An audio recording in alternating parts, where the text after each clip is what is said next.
General, I want to follow up on the drug cartels. Every time we're told of a big five, and a big five, my understanding is that it's a drug cartel.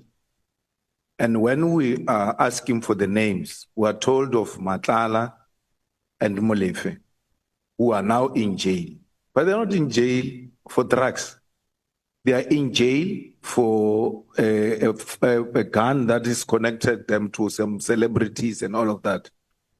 Meta and all. For Transnet, DJ somebody and how do I conclude that these are the big five of drug cartels? Because they're not charged with drugs. And like you said, the drugs are a big problem. Not that others are not a big problem, but the drugs are the ones that are going to destroy the young ones. And when we are asked about this big five that deals with drug cartels, we are given two people who are in prison, but they're not charged with drugs. How do I conclude that indeed these are members of the drug cartel? Honorable Member, the details can be presented by the team as a covert operation. They have the details about it that I might not be able to talk to it. However, a strategy of arrest, of an investigation of a case, you might arrest a person, although in this case you are labeling them as part of P5 and the P5 is involved in this drug syndicate. We might not arrest them for the drug specific, but the bigger investigation that talks about drugs is there, but the charges that we are putting against them are something else.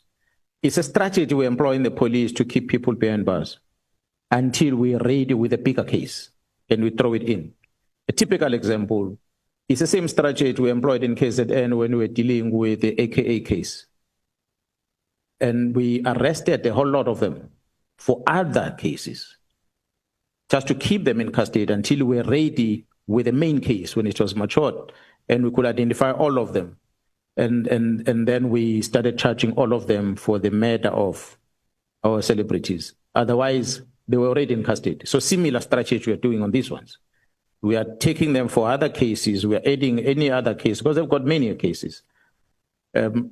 Safe to say, with respect to the case of the death of that employee at Vereeniging, Mr. Swart, it had nothing to do with drugs. It was tender issues there that involves Mr. Mleef. But the murders of these DJs is drug related. When the picture you're going to see when the matters gets to court is that this one thought he's clever by stealing this one's drugs and he starts selling them, and this one then killed him. Mm. So not to say the victim is a clean man on drugs. He died because of something that he did wrong to this one. So we have a consignment of over 200 million rand, for instance, if I use that as an example. The police in the organization is there to identify exhibit, you book it in the SCP-13 register in the police station, you leave it there. If it's such big thing that you transfer to another safer storage place, which in this case will be a forensic lab if it's drugs. But it so happened that in KwaZulu-Natal at one stage, there was a consignment found in Durban. And our laboratory in Durban is at Manzimtoti, which is about 10, 15 kilometers away from Durban. And they did not have a facility to keep such consignment of drugs. And the next place where we take these drugs to is Pretoria, where we keep these drugs in the bigger storages. But it so happened that case that the drugs were entered into the SCP-13 register of a police station, booked out the same time, and transported south of KZN to Port Shepstone, and locked into the offices of the PCI that had no one guarding it. And during so-called alleged load shedding at night, there was a break-in a big storage facility, a break-in inside that facility. There were bags of drugs, and there were also other drugs that were not associated with the ones that came, the consignment that came in. And there were firearms, illegal firearms that were also stored in there. But when the break-in happened, the only thing that was stolen was this specific consignment of 200 million rand worth of drugs and nothing else. You arrive at the crime scene, you will expect the crime scene is being cleaned, everything is stolen. But you arrive there, you find an AK-47 standing there, then you say, but why didn't they steal this AK-47? Then you realize the mission was not AK-47. The mission was drugs. So they came to collect what is theirs, and they took it away. They left everything else untouched. And that made us conclude that it was a plan breaking. Because the question we are asking TPCI, why did you allow these drugs to come to your offices? And there's no one guarding. And you have load shedding, and this thing happened during load shedding. So we believe the information tells us that those drugs taken there ended up in Johannesburg are part of the drugs that caused about majority of the murders that happened in Johannesburg. Because people took it and they started stealing, and they did not deliver them where they were supposed to deliver them. And that's what caused the unhappiness from some of the people. So, yes, we're not talking about the drugs on the arrest of Mlife, but drugs is part of the problem that leads into the murder. The charge is a murder, but the reason is the drug that comes as a result. So there are many others. The ones that we are not mentioning is because we have not charged them with anything. That's why we're not comfortable to even mention them. But they are there. Second last, General, MPs involved with these drugs cartels and criminal syndicates, because we are MPs sitting here, and when we are told MPs are involved with drug cartels and criminal syndicates, we start asking ourselves, who are those? And that's what the public is asking itself. And, General, apart from the registering a criminal case, as an MP, if I'm engaged in unethical conduct, there is a committee called Ethics Committee where I can be reported. I don't have to be investigated through intelligence or anything of that sort. Why has there not been an effort from your side or from anyone who's involved, who knows these MPs who are involved in drug cartels, criminal syndicates, report them to the Ethics Committee, including the judges? Because I get worried when judges are subjected to covert operations. It's a threat to our democracy. Any judge that gets involved in wrongdoing must be reported to Judicial Conduct Committee, and will deal with that matter at that level. Not to be told that there's a judge who's going to come before me in the... I'm very sensitive around judges, because once they are threatened, me and you are no longer safe, because that is the last arbiter. They are the ones who must safeguard us. So why are these people not MPs with drug syndicates, judges with drug syndicates, criminal syndicates, MPs Ethics Committee, judges JCC? Why are they not reported there, and we left them in the hands of the covert operations and not anything above? Yeah, well, majority of these things happening in Gauteng, Honorable Member, and the team investigating in Gauteng has not necessarily involved me. I got to share information, I get to know information because they're briefing me. And what I said earlier, what drew me into this mess was the closure of the PKTT, which was a KZN. Had they left it alone, I wouldn't be sitting here today, because I would not have been privy to what's happening there. I became aware because they're updating me, because they had my members there, and suddenly there's a closure of the team, and then I get to ask questions.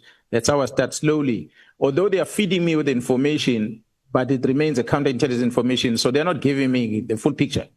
They are drips and traps, and I'm also not asking questions. I ask where there's a need, and they give me what I need to know. So how are they handling it going forward within that investigation? I said earlier, it's an investigation that is not only handled at crime intelligence alone, but is within the intelligence structure. That's how elevated it is.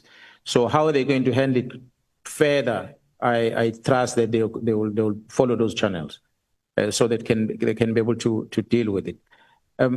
There are instances that the PKTT have registered complaints against presiding officers in KZN as based on their conduct that we have done.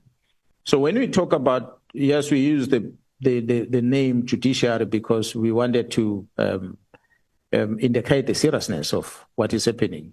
I said, unfortunately, some of the information that is at hand, it's a covert information, recordings that are there that I might not be in a liberty to just communicate. I listened to them. That's why I was able to say, okay, here's everything. This is a conclusion that I reached, to bring the attention to the leadership to say we have a problem. The MPs that might be implicated, and I must say up front, as I said about the minister, I'm not in a business to protect people, But I must also acknowledge that majority of the people that end up being implicated, I spoke about the letter of Minister Mkhun of December, the majority of people that get implicated on things, they arrive there by default. They're not aware that they are getting there.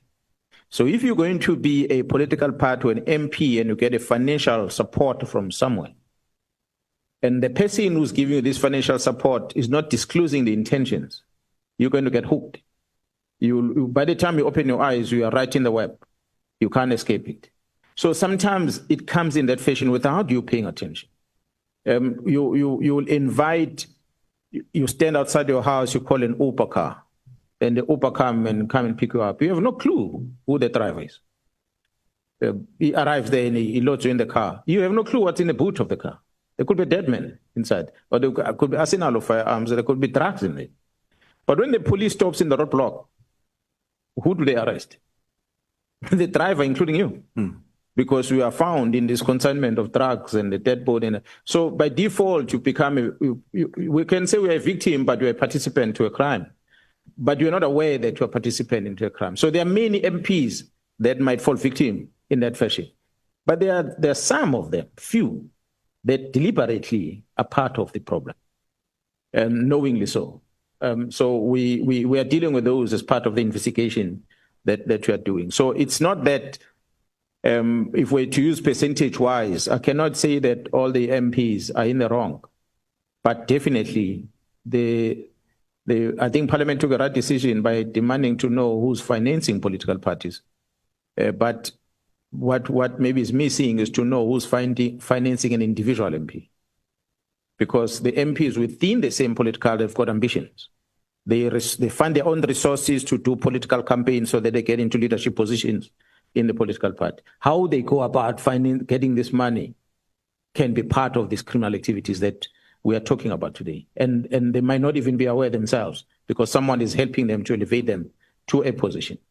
So the party discloses, but the individual doesn't, because it's not everything that they disclose. So it's some of those things that might need to be looked at going forward. Thank you. General, thank you very much. I just want to, in a respectful way, disagree with you on the decentralization of police, and especially the examples you are giving. Those were tribalistic divisions that took place in our country, where you had Leboa police, you had Venda police, you had Zulu police. It can't be that we decentralize the police and we go back to the ethical divisions of this country. We are a unitary state, and therefore we seek to unite and become one thing irrespective of ethnicity or the color of your skin.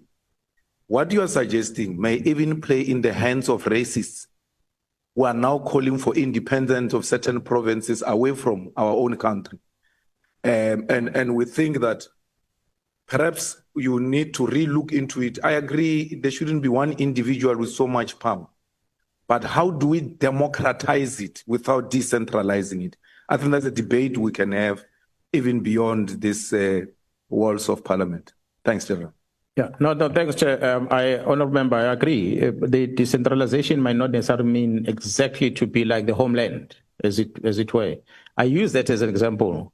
But then I went further and I said, there are many countries, first world countries, that are structured like that. That one country has got a federal system and they've got the local system in terms of law enforcement. And certain examples, honourable members, was that to have a person at a national office to worry about an assault case in a locality, it's something that we might have to look at whether can a local police that does not have to account here be able to carry such docket. So those are the things that we might need to start discussing. Whether is it something that falls under the provincial government, whether it's something that falls under the region, if it were, we have to discuss. But the ultimate, what I'm talking about, for instance, maybe using this opportunity, honourable members, is that we adopted a